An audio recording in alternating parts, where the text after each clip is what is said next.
In the last lecture, I have explained about the inter-process communication, why there was a need for the inter-process communication, and we have seen one of the IPC function, that is signal. In this section, I will be explaining about another type of IPC function, that is semaphore. So, we will be seeing in detail the concept of semaphore, the different types of semaphore, the functions of semaphores in the inter-process communication, and also the advantages and the disadvantages of semaphores. So semaphores are basically protected variables which help in synchronization. That is, you take an example of a public washroom to be used. So in order to access for a user to use that particular toilet, he may require a access key. So semaphore is similar to that. If suppose two or more process, they need to use that same shared variable or same shared resource. So the semaphore is basically going to provide or access. It is going to act like a key so that there will be a synchronization between these several processes. So semaphore, you can define it as a variable or abstract data type which is used to control access to a common resource. So the resource is a common resource, that is it is being shared by several processes.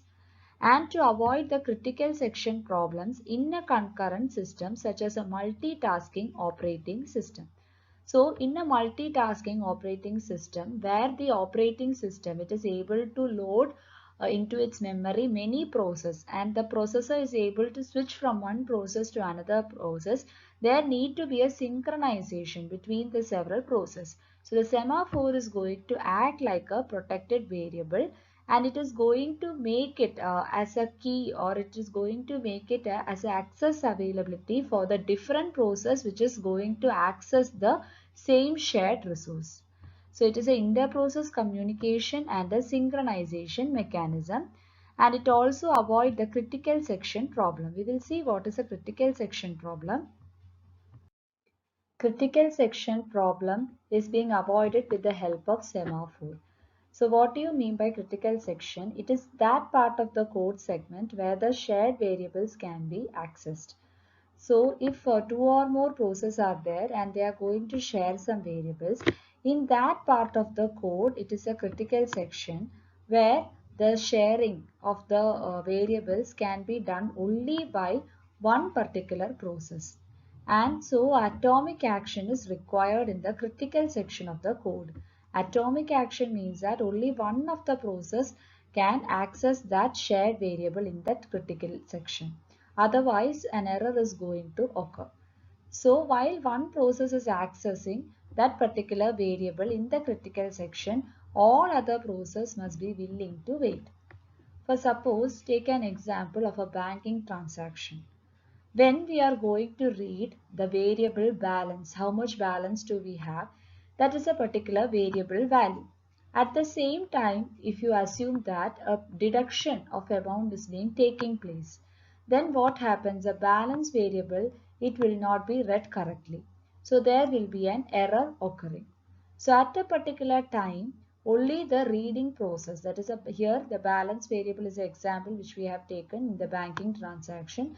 So only that particular variable reading process has to be done and not the deduction.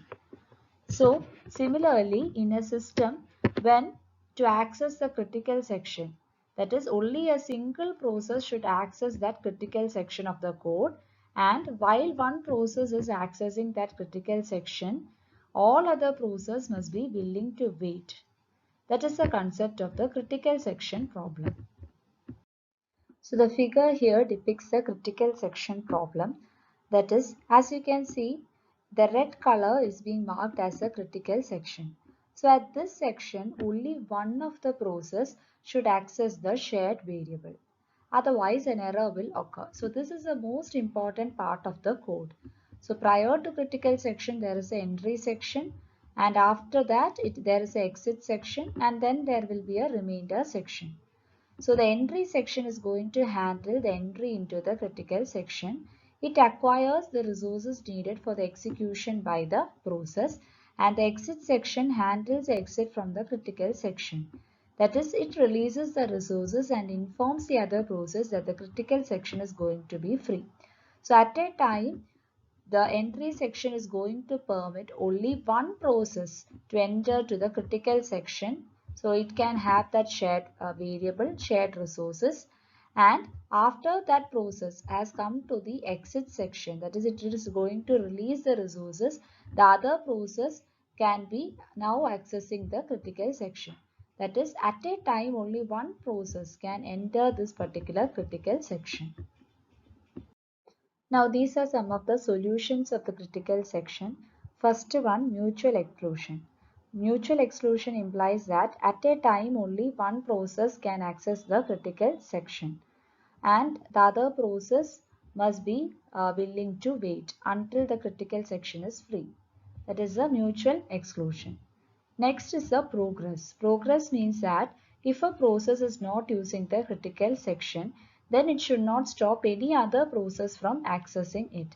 That is, if the critical section is currently being free, then any process can enter it. The only condition is that at a time only one process can access the critical section. Next concept is the bounded waiting. Bounded waiting means that the waiting should be bounded. That is, any process who is trying to access the critical section must have a limited waiting time. So the waiting is bounded, that is, it should not wait endlessly to access the critical section. Suppose this process has been trying a very long time to enter to the critical section, then that waiting time should be bounded. It should wait only for a particular amount of time and then try for another type of IPC function. Otherwise, there is a chance that the task may get blocked. So, all the process who is trying to access this shared resource must be subjected to the bounded waiting. So, these are some of the solutions of the critical section. Now, like the signal related IPC functions we have seen, semaphore also has got the IPC function. Here are some of the functions of the semaphore, that is OSM create, OSM post, then OSM pend, OSM accept, OSM query and OSM data. Create means we are creating a semaphore. In a event control block, we are initializing with the initial value. Then next function of the semaphore is to post a message to the semaphore. That is, it is sending a notification, semaphore notification to the event control block, and its value is going to increment on the event of occurrence. It is used in ISR, that is in interrupt service routine, as well as in task also, posting of a message to semaphore. Next one, OSM pend, that is putting semaphore to a waiting state.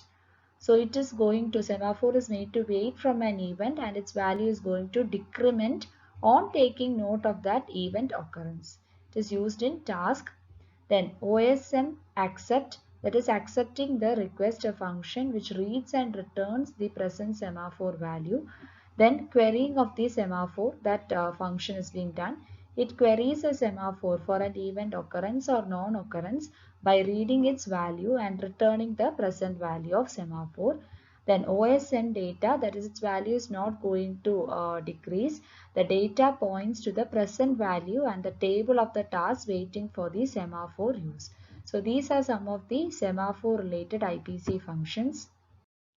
Now the figure depicts in this case how the semaphore is acting as a resource key. That is, how at a particular time with the help of a semaphore only one task is being given the access for running the critical section. So we take that at time period of T0, the task A is sending a notification of request to take the semaphore.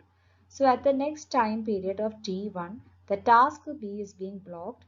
At time T2, the task A is being given permission to take the semaphore flag and call to the task.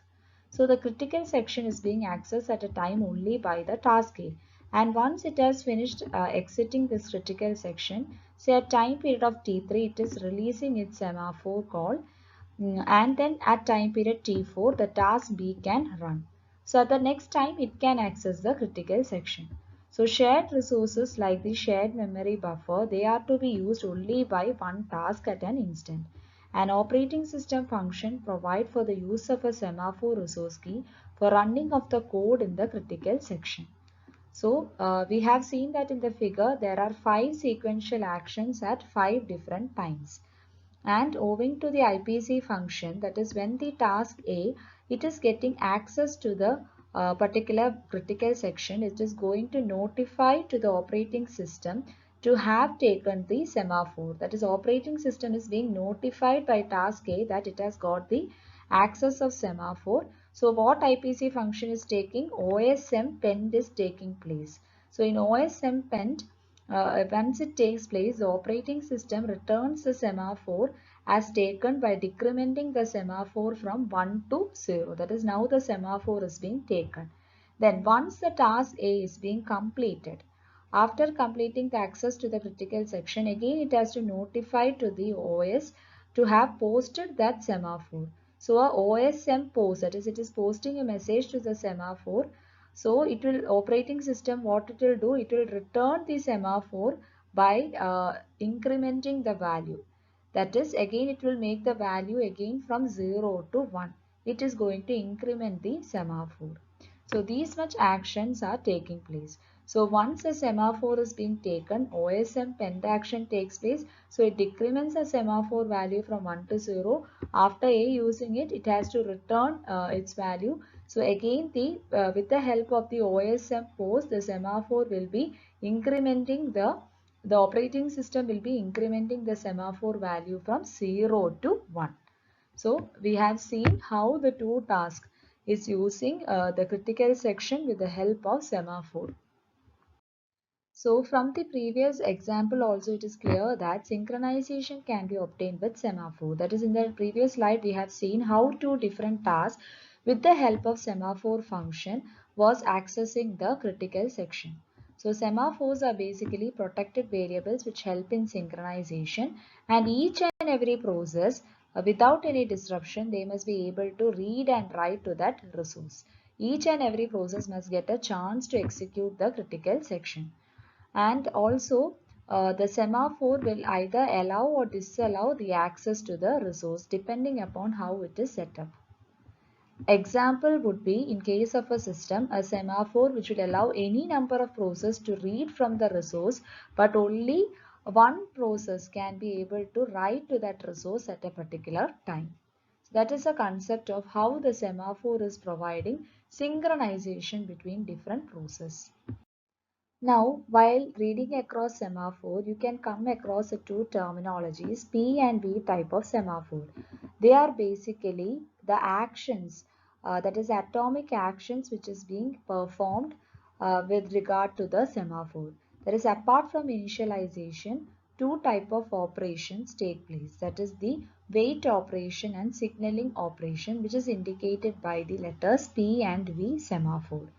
So first let us see what is P. P means a waiting function.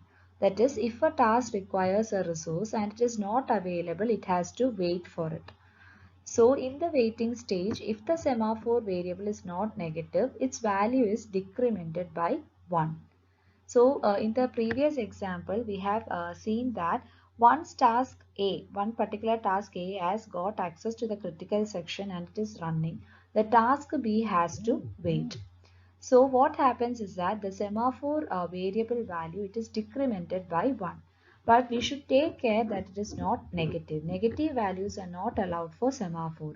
In case if the variable becomes negative, then the process will be blocked and it will be added to the queue until its value become greater or equal to 1. That is the P type of semaphore. Next, let us see what is V type of semaphore.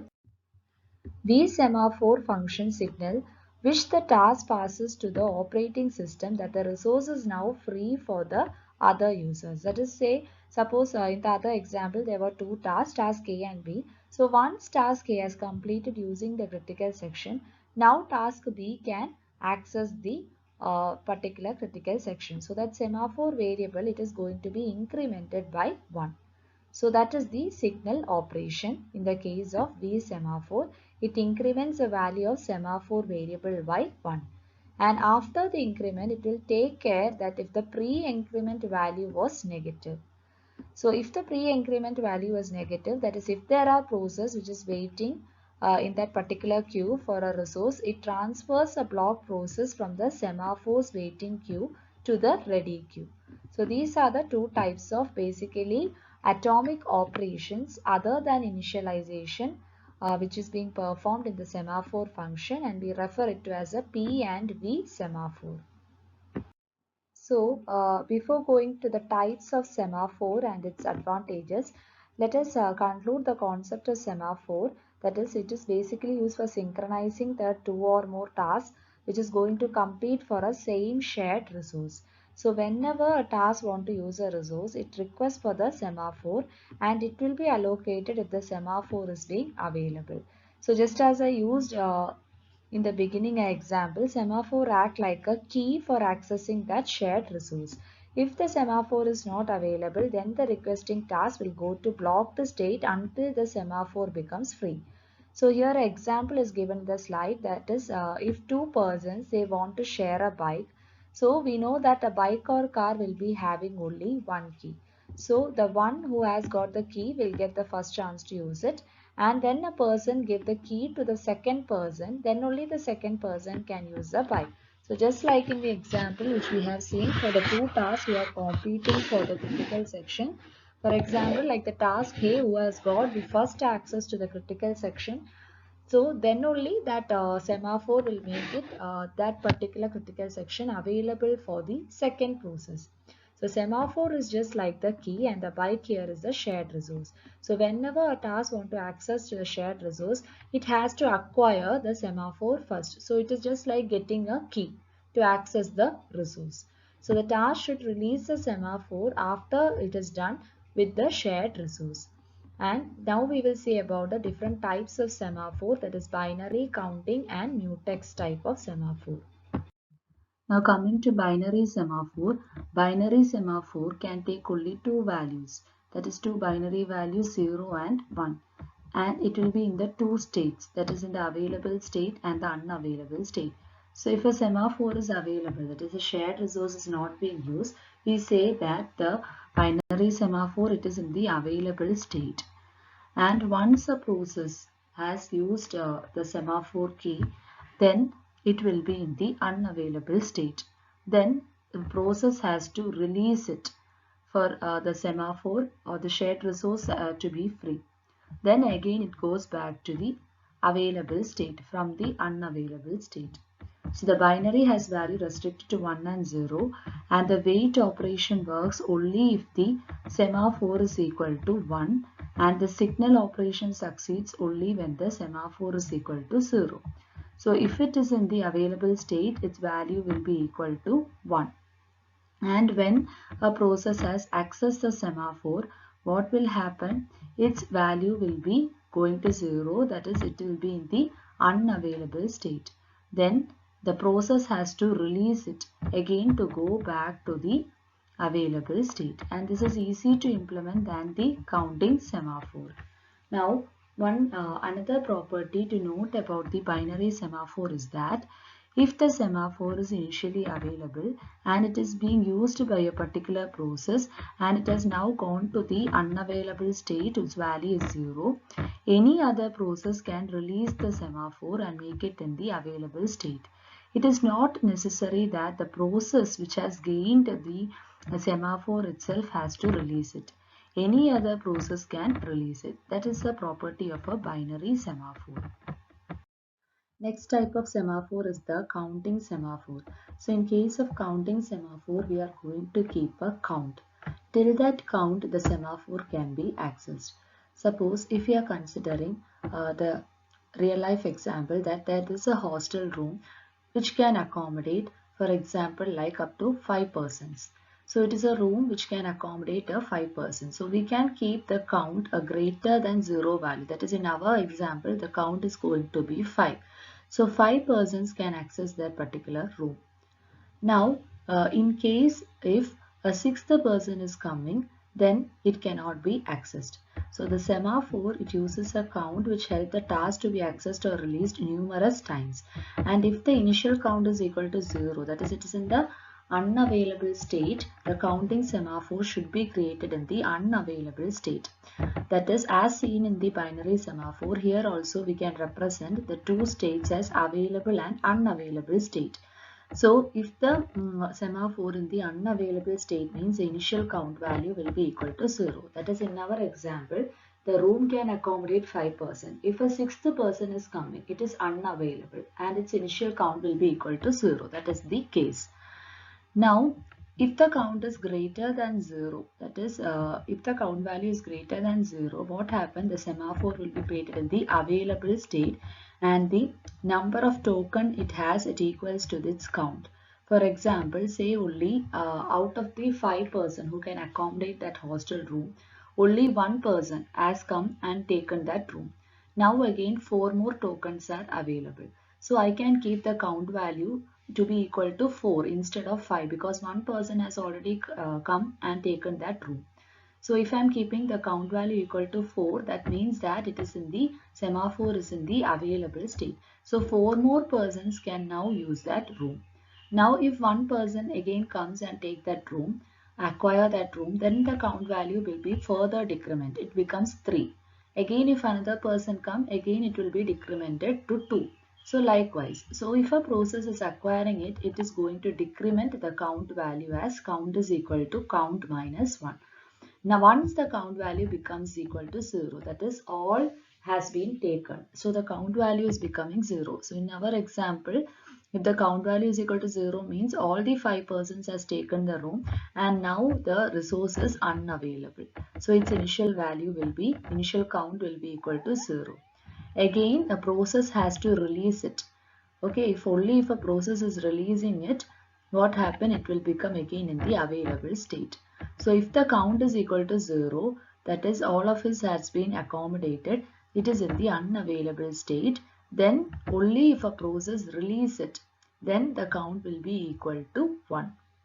Okay, so one of the process has released it and then become in the available state. Again, while a process is using the resource, that is, it has got the access of semaphore itself, it can release it and make the count value to be incremented by 1. That is what is written here. That is, in our example, if we assume that 5 persons has taken the room and in the middle way or due to some reason, say one person, he is going to leave the room. So again now one more person can another access the room. So in our case, if for example, if you are incrementing the count, one more person can come and accommodate the room. So that is a resource can become available. So this is the meaning of counting semaphore.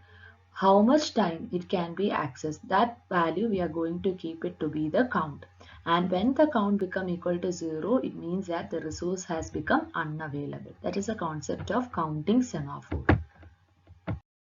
Now coming to the mutex. Mutex is similar to that of the binary semaphore.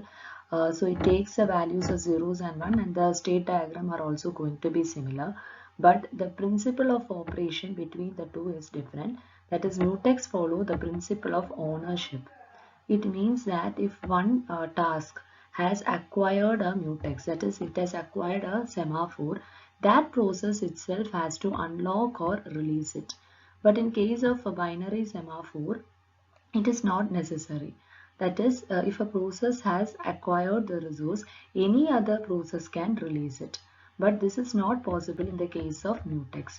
That is, if a task tries to unlock a mutex, it hasn't locked on its own, an error condition will be encountered. Okay, and the mutex will not be unlocked. So this makes mutex a peculiar type of semaphore. So that is the only difference between the binary semaphore and the mutex. Now, since both of them are similar, let us see the difference between binary semaphore and mutex. So in mutex, mainly the function is based on locking mechanism. That is, if one particular process has acquired the critical section, it is going to lock it. So the mutex is being locked. Again, that process itself has to unlock the critical section. So this unlocking has to occur for other process to access the critical section. So the mutex function is based on locking and unlocking mechanism, whereas binary semaphore, its functions are based on signaling mechanism. That is, no locking is happening. That is, if any process has acquired a critical section, any other process can unlock it. So it is basically a form of synchronization between the different inter-process. So it is just a signaling mechanism, but no actual locking or unlocking is happening like that of mutex. The second difference is basically its principle of operation. You can go through it. The third one, the semaphore value is changed according to the wait and signal operations. That is, these two operations we have already seen, the P and V semaphore, and the binary semaphore works on it. But in case of mutex, the values are just as locked or unlocked condition. Multiple number of threads can acquire binary semaphore at a time concurrently, but here only one thread can acquire a mutex at a time, and after unlocking by that process itself only another thread can acquire the mutex. Now, next difference, binary semaphore has no ownership, whereas in mutex we have seen there is a principle of ownership associated. Binary semaphore are faster compared to mutex. Why mutex is slower? Because only the thread which has acquired must release the lock, whereas this is not necessary in case of binary semaphore. If we have a number of instances for resource, it is better to use binary semaphore, whereas if we have only single instance of resource, it is better to use the mutex with the principle of ownership. So these are some of the differences between the binary semaphore and the mutex. Now finally, let us discuss about the advantages and disadvantages of semaphore. So coming to the points of advantages of semaphore, semaphores are machine independent and it is implemented in the machine independent code of the microkernel. So that is a very important advantage. All the properties are machine independent and its working itself is such a way that multiple processes do not enter the critical section. So the critical section of the code, we have seen that it is being controlled by the entry section.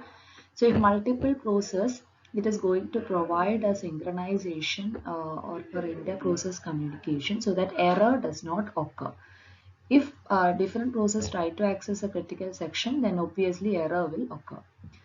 As there is busy waiting in semaphore, there is no wastage of process time and resources. That is, we have seen that in semaphore, if a process is trying to access a semaphore, it is waited for a bound time period. So there is no wastage of the resources, time, process, etc. And they allow flexible management of resources. So with the help of such signaling P and V semaphore and also with the concept of binary or the counting semaphore, etc., flexible management of resources is being done. Now these are some of the possible disadvantages of semaphore. So one of the biggest limitation of a semaphore or one of the biggest disadvantage is the priority inversion. That is, consider if a low priority and a high priority is task are there, and a low priority task is going to get first access to the critical section.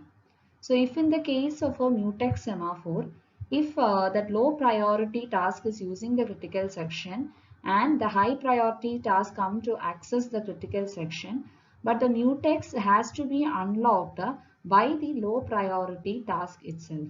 That is, the low priority task has to release it. Then only the high priority task can use it. So the high priority task is now going to a waiting stage and there is a priority inversion which is being caused. So that is one of the biggest disadvantage of semaphore, and also the operating system has to keep track of all calls to wait and signal semaphore.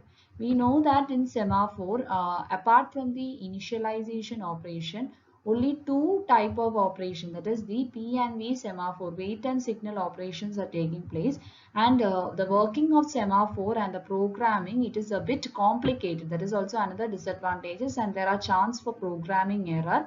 So all of these operations need to be carefully performed, that is in the correct order. Otherwise the semaphore may be going to a waiting time which is being not bounded. Okay, unlimited waiting time may occur, and also deadlocks may occur, and certain process may not be able to access this semaphore. So all these operations which is going on, wait, signal, etc., has to be properly kept track by the operating system.